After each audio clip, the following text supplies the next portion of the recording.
Whiteout in Romania, and there is more to come. The extreme weather conditions battering the southeast of the country have not eased.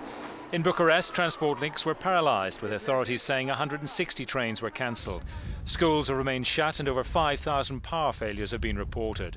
The port of Constanța has been closed due to the storms. Weather forecasters have warned there is more to come. We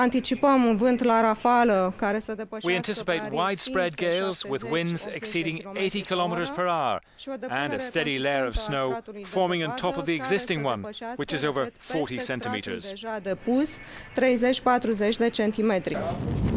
Many villages have been cut off, with snowplows helpless to clear a way through the drifts. The fierce winds have made helicopter flights impossible.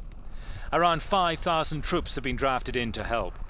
The National Administration of Meteorology has issued a red code warning, the most severe, in 6 areas in the southeast. It is the first time it has been used.